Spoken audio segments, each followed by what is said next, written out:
This is one of my favorite places in the entire world here in the Okanagan. I'm in Osoyoos right now, not far away in Penticton. My dad took us camping here when I was a kid. And I remember I walked over to the lake, and it was the first time I'd ever seen a jet ski.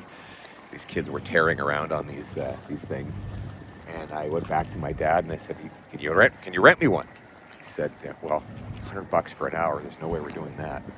So he rented me one of these little pedal boats, this little yellow plastic thing.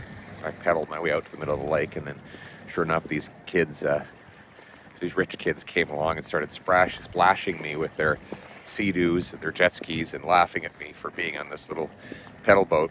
So I pedaled back to the shore, and I was in a puddle of tears, and I told my dad that I wanted to have a jet ski. And he said, well, you get back to Calgary and you can get a job and you can save up money, and when you're old enough to get a driver's license, then we'll lend you the minivan. You can fill it up with gas with your own money and drive back out and rent yourself a little camp spot, and then go out and rent a jet ski. In other words, if you want something, you got to work for it. So years later, I actually did it. I saved up the money, and I drove out our Chevy Lumina, those minivans that used to embarrass us kids.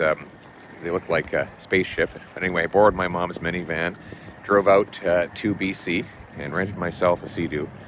Moral of the story is hard work is supposed to pay off. And that's actually kind of why we're in this, because right now hard work doesn't pay off. Our young people do work like crazy. They just don't get a lot for it after they pay tax and inflation and housing costs.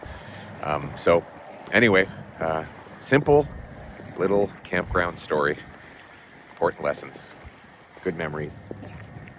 And I wish we could stay here and camp a little bit, but we're a little with the kids, but a little busy right now, so it doesn't look like there's going to be any camping on this trip.